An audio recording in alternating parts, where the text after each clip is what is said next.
પાટણના સાંતલપુરના મામલતદારના આપઘાતના પ્રયાસના કેસમાં હવે કાયદાનો ગાળિયો મજબૂત થયો છે। એક જવાબદાર સરકારી અધિકારીને આત્યંતિક પગલું ભરવા મજબૂર કરનાર પત્રકાર સહિતના 11 અસામાજિક તત્વોના નામ હવે જાહેર થયા છે। થરાદ પોલીસે મામલતદારની સુસાઇડ નોટ અને વિડીયોના આધારે આ તમામ શખ્સો વિરુદ્ધ ગંભીર કલમો હેઠળ ગુનો નોંધી તેમની શોધખોળ તેજ કરી છે।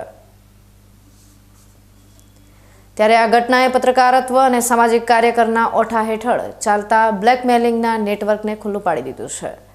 થરાદની વૃંદાવન સોસાયટીમાં રહેતા સાંતલપુરના મામલતદારે ઝેરી પ્રવાહી પીતા પૂર્વે આરોપીઓના નામજોગ પર્દાફાશ કર્યો હતો। પોલીસ ફરિયાદ મુજબ મુખ્ય આરોપી તરીકે ડીસાના સદરપુરના પત્રકાર ગૌતમ કુમાર કાંતિલાલ છત્રાલિયાનું નામ સામે આવ્યું છે, જેઓ ધારાસભ્ય જગદીશ મેવાણીના ખાસ ગણાય છે।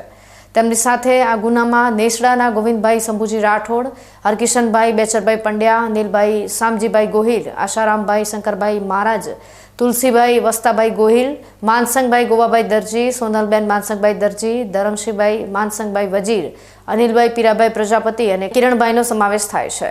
આ ટોળકી છેલ્લા 4 વર્ષથી મામલતદારને ટાર્ગેટ કરી સતત પૈસાની માંગણી અને માનસિક ત્રાસ આપતી હતી।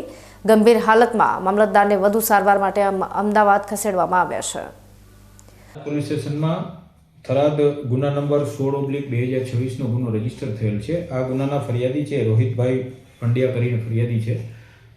એણે ફરિયાદ આપેલી છે અને ફરિયાદ ભારતીય ન્યાય સંહિતાની કલમ 308, 2, 4, 5, 6 અને એટ્રોસિટી એક્ટ મુજબનો ગુનો અમે રજીસ્ટર કરેલો છે। એની તપાસ અત્યારે મારી પાસે છે।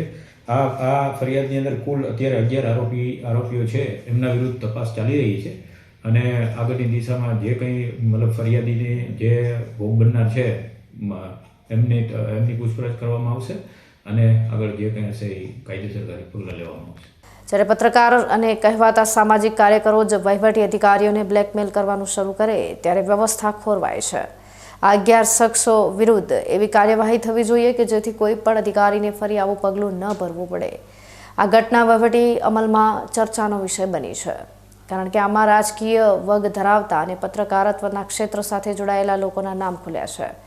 મામલતદાર જેવા ઉચ્ચ પદ પર બેઠેલા વ્યક્તિને પણ જો આ અસામાજિક તત્વો 4 વર્ષ સુધી પરેશાન કરી શકતા હોય તો સામાન્ય જનતાની સ્થિતિ શું હશે તે કલ્પના કરવી મુશ્કેલ છે।